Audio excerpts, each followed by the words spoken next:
আরশাব আলী বয়স ৭০ পেরিয়েছে।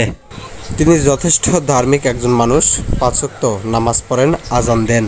প্রতিদিন তার মৃত্যুর জন্য ভয় হয়, কবে নাগাদ তিনি মারা যান।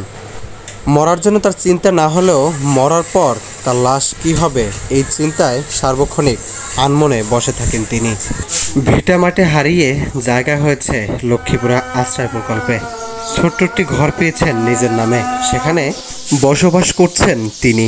সরকারের দেয়া ঘর পেয়ে খুব খুশি ছিলেন আরশাব আলী। তবে এখন চিন্তার বিষয় হয়ে দাঁড়িয়েছে মৃত্যুর পর তার দাফন কোথায় হবে। আশ্রয় প্রকল্পে তো কবরের স্থান নেই। এই আশ্রয় প্রকল্পে সবচেয়ে বয়স্ক মানুষ আরশাব আলী।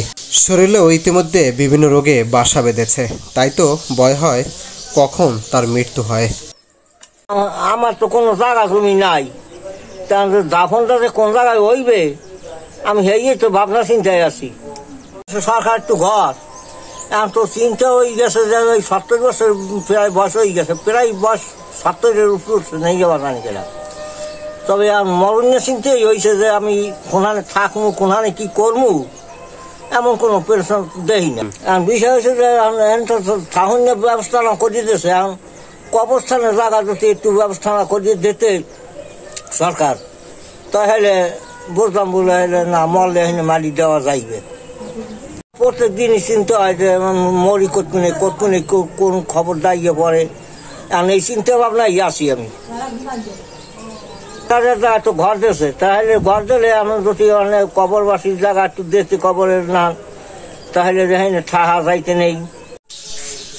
আরশাব আলী দিনমজুরের কাজ করেন। তার জন্মস্থান বরগুনার বামনা উপজেলার খোলপটুয়া এলাকায়। স্ত্রী মারা যাওয়ার পর তিনি হঠাৎ অসুস্থ হয়ে পড়েন।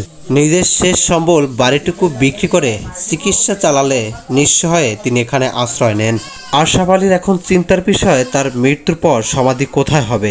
এখানে কোনো কবরস্থান নেই।